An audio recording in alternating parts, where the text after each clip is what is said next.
right, so I have my friend Theresa here being my fabulous model today. And what are we kind of focusing on today? Makeup for the older skin, kind of an everyday look for older skin. I just see my skin changing and that it needs, I don't know. It's a little refresh. It does. Yeah. It does need A lot of women tend to lose their lip line. Their lips went from being a lot fuller a lot of times to now they're super thin. They don't have a lot of shape. They're losing that kind of Cupid's bow and that fullness. We want to create that plumped type of look without having to do needles, right? A lot less money too. So I'm going to have you, just go ahead and just rest your lips right there. And what you're going to want to start by doing is doing kind of these corners. And so we're going to go from the top of where the Cupid's bow should be, and we're going to do like creating an X here. That we can almost draw in where there was a stronger Cupid's bow, but now we want to kind of bring more of that shaping back for a little bit more fullness. So you're going to follow the natural line of the lip, but you can always bring it in a little bit, or you can bring it just outside the natural lip line if you want a little bit more of that fuller look. So I'm going to bring this a little bit closer. Doing that X from that Cupid's bow, then I'm going to go down to the bottom part of the lip, and I'm going to do just a little bit right in the center. Okay.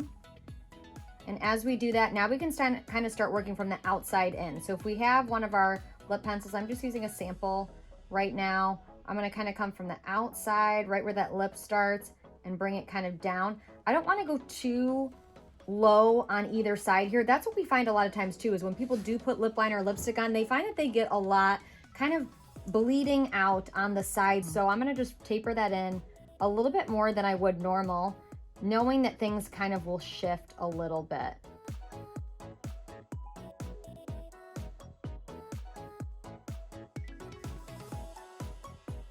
If we go ahead and fill this in, we get a really good full lip color with your lip liner. And I have a lot of people that just wear the lip liners with some lip balm because maybe they like the color of the lip liner. So we're gonna kind of start by filling that in. I'm gonna really get a great combination of a nude, again, that doesn't wash us out. Pretty. Next, we're gonna talk about blush application. So I'm gonna have you turn just a little bit this way. So let's talk a little bit about blush application and more contour and highlight. I'm gonna take my palette here and I'm gonna go in just flat like this and go back and forth to add a little bit of my contour. I'm gonna kind of tap that off. As we can kind of see, it goes right to the bottom of the brush, which is where the contour would be applied best. We're gonna look for the middle part of your ear and we're gonna feel where the cheekbone is. And the hollow part underneath, the more that we can cinch underneath the cheekbone, it's going to draw everything upward, which is the most important thing that you can do as the skin's aging if you want to always have that look of everything going up. That's the goal. So we feel where the cheekbone is by just placing our brush here, and then we also can go underneath and we can feel this hollow area underneath where we can kind of push up into the cheekbone. But the biggest thing about this is we start back by the ear. So that's kind of where I put my brush and where I'm gonna stroke it forward, but we never go farther from where the end of the eye is. So I kind of put my finger there. I line up the brush, so I look and see, okay, my contour is here. And then what I do is I just do one little soft stroke. That's where the first one is gonna go, is right underneath that cheekbone. We can kind of see that's the hollow area, the cheekbone's right above it. A lot of people are surprised because they think, from what they've learned, they would do their cheek color all down here, like more apples of the cheeks based. I really find that if you go from the top of the apple working back, that's really your lucky spot to get that lift. And so as we go ahead and brush that first stroke on there, I'm gonna flip my brush over and I'm gonna start working that kind of almost up. I don't wanna go down with this. And this is what I say about the cheek color. I think sometimes it's not even that it's applied in the wrong place, but then when people go to blend it, now it blends down and it takes over the entire half of the face rather than staying really specifically where it's meant to be. So as you're brushing, rather than kind of going in this really kind of furied, fast motion, really focus on concentrating that color in the right area. So I flip open my brush to the other side where I don't have any product, and I really just kind of almost think of massaging that in to that area, and I work it back. If you have redness or rosacea in the face at all, you are always gonna go multiple fingers away from the nose. So really the rule of thumb is anytime you're applying your blush, we located where that cheekbone is, we would put 2 fingers right next to the bottom part of the nose and we would not go any closer than those two fingers. So we'd really be focusing on this upper part of the cheekbone. Theresa has a little bit more redness and rosiness in her face naturally. So really the key here is to not overdo it with the blush. The blush really could just go right up in this outer corner to help lift, but to not bring more attention to those places, because if you're already pink here and then you're adding blush on top of it, now that's exactly where the eye goes, rather than creating that lift that we want. Picking a blush color, it's really important that we're not going super, super dark on Theresa. She's got fairer skin. We don't want to go super, super dark in a lot of our colors. So I would never do like a super dark contour. I probably wouldn't even go into this bronzy look, because that's going to almost make her face look dirty. What I really want to focus on is something that's more berry based. I take a little bit of a warmer color right on the top of my brush here, because your blush will kind of go right in the middle of the brush. So I just tap a couple quick taps on there. You don't really need to do more than that. It's very concentrated. And I'm going to focus on really, again, where the top of the cheekbone starts and work my way back. So it's as easy as just doing a little feathering. Sometimes I feel like we're just too rough. Like we're kind of doing all this really heavy brushing, where I do a lot of patting in and just really nice soft strokes. So same thing, I'm putting a little bit in from the cheekbone, working my way back. Then I'm flipping it over and I'm doing some really nice light strokes to kind of blend some of that out. So I'm going to go ahead and complete our other side here.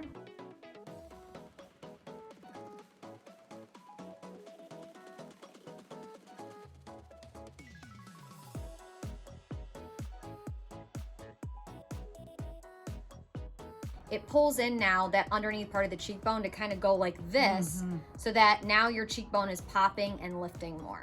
What I really recommend for women to keep it simple is just by adding a contour powder into their cheekbone, because that's going to take them a long way. And I also recommend doing it on the jawline, because that's another area where women notice they see a lot happening right here. So same thing, we're going to go tiny, tiny amount, really specifically on this tiny row here of our brush. Well, the bottom of the ear, right on this corner of the jawline, okay? We're going to take our brush kind of up and down, and we're going to start creating a nice sculpted line right on the corner. And what that's going to do, and so I'm kind of doing it there and then just doing a slight brush down. Now, the reason why we want to make sure, again, this is really controlled, is we want to make sure we're not bringing this entire thing in. We want to make sure looks like she has a long neck.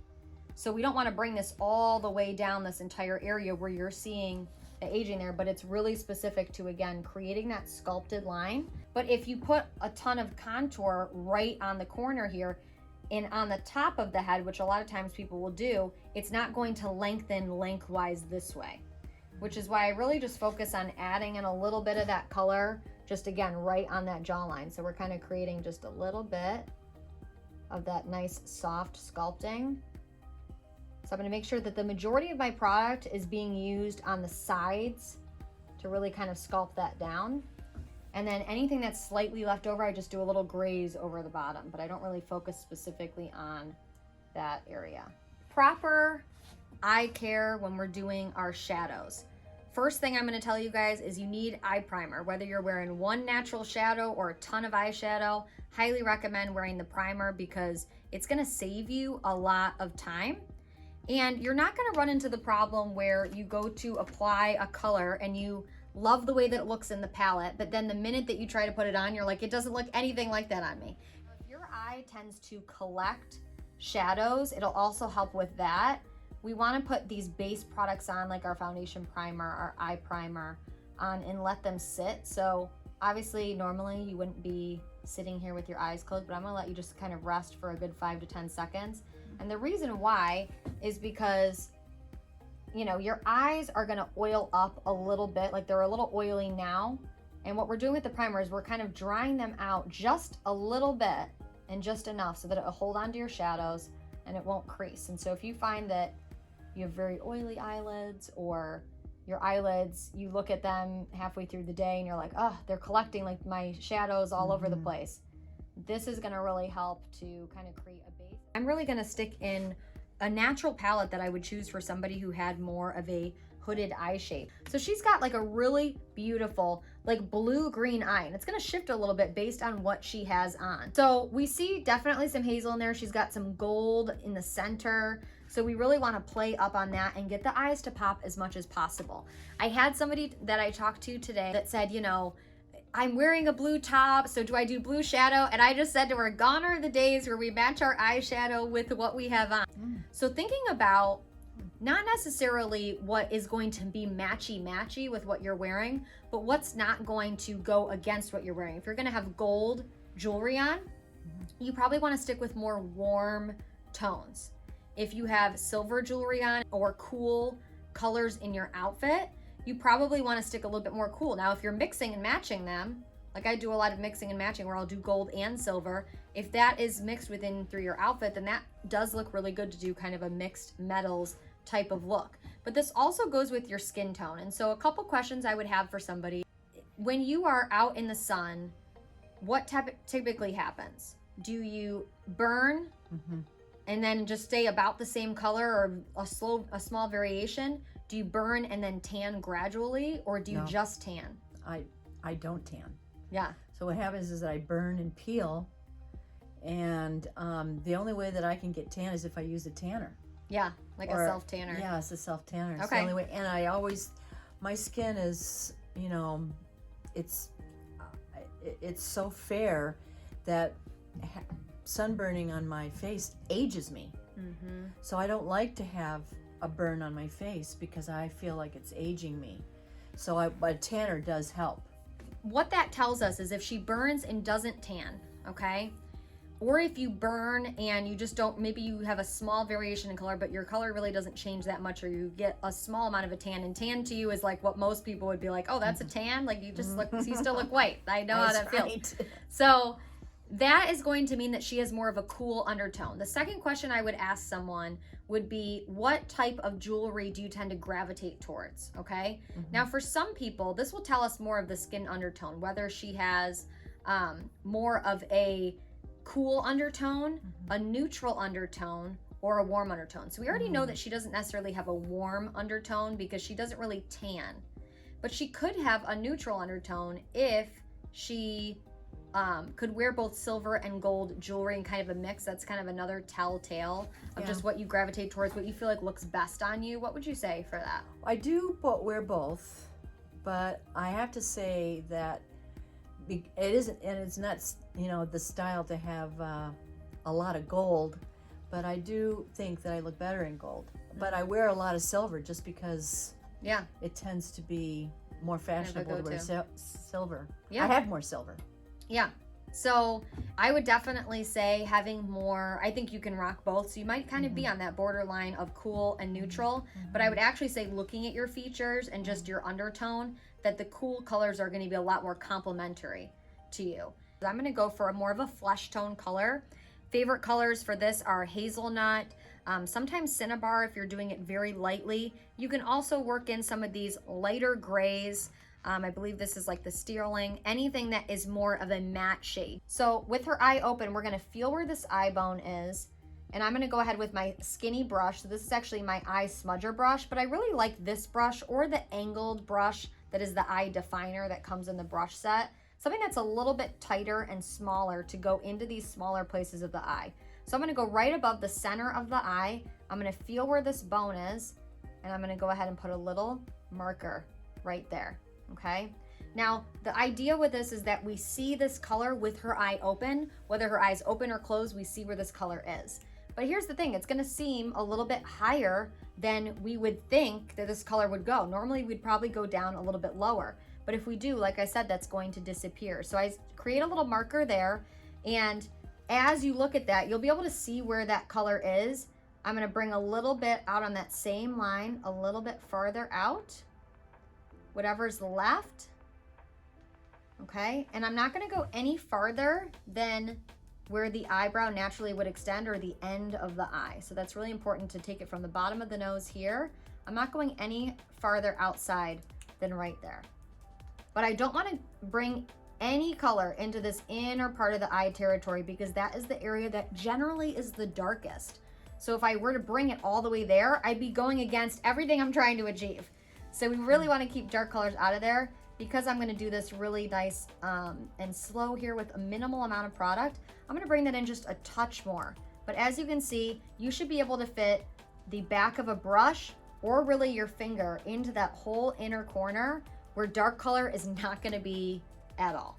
Now Mary Kay has a brand new eye blending brush. It's really fluffy, it's nice and big, and this is really going to be a color this is really going to be a brush that we never stick into the palette. This is like the #1 rule. Never stick a brush, blending brush into the palette. We only use it to soften up our shades. So as we're getting that on, now what I'm gonna do is go ahead and lift the eye up just from the center just a little bit. And I'm going to do a nice light massaging and blending with that mid-tone color.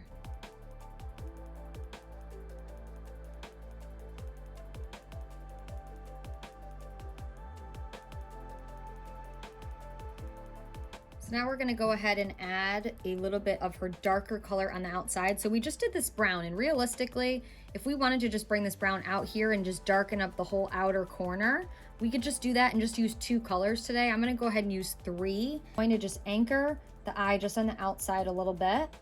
And I'm gonna start kind of creating just a little bit of smoke with this espresso on the outer part of the eye. So I'm going to start almost like where I would apply eyeliner.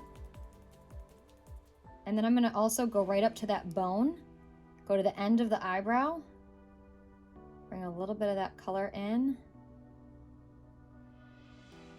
Okay.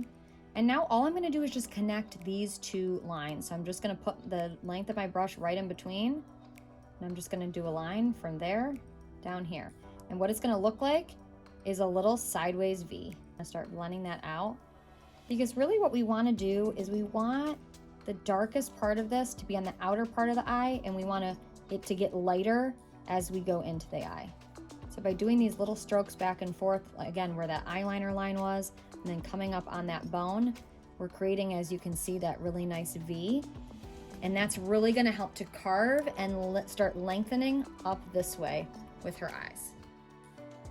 Really important that we're blending from the outside in. We don't want to ever blend out this way.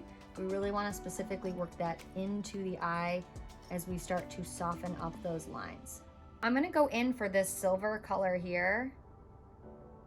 That's a little bit lighter tone. It's got a little bit of shimmer. So if I'm going to add shimmer into this look, this is when I'm adding it in, girlfriend. We're going to do this bottom part of the lid right here. And anything that has shimmer, we really want to press into the skin. We don't really want to work it back and forth. And another thing that I tell women is you can add a matte or shimmer highlight underneath the eyebrow. That seems like standard practice for a lot of people. Like, that's the one thing that they know. They're like, I know I should put a color underneath here to highlight. But here's the thing, you don't want to highlight if you have a hooded eye. So I really tend to skip that section. If you're going to do any highlighting whatsoever, I would highly recommend sticking to a matte highlight. Like, I'm going to take this Biscotti matte highlight, and I'm just going to take a tiny bit on the outer part of the eye.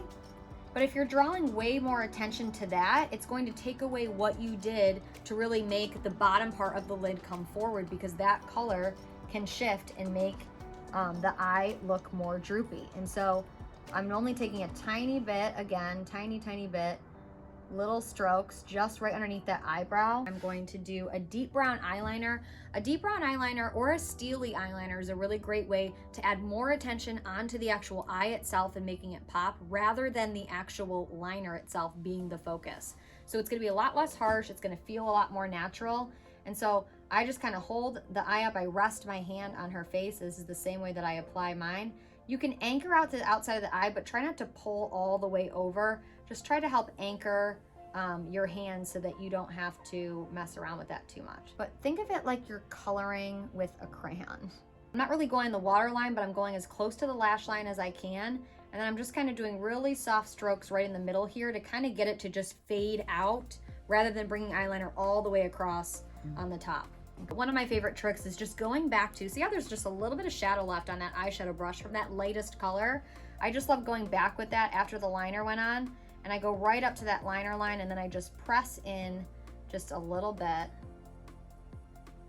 right onto that lid where I had that lightest color. We're gonna go with the classic mascara, which is the Ultimate Black Mascara today. This is really a mascara that I find is the easiest to wear in terms of not flaking, not drying. It's got beeswax in it, so it stays really nice and hydrated, and it doesn't really seem to move. It's very water resistant.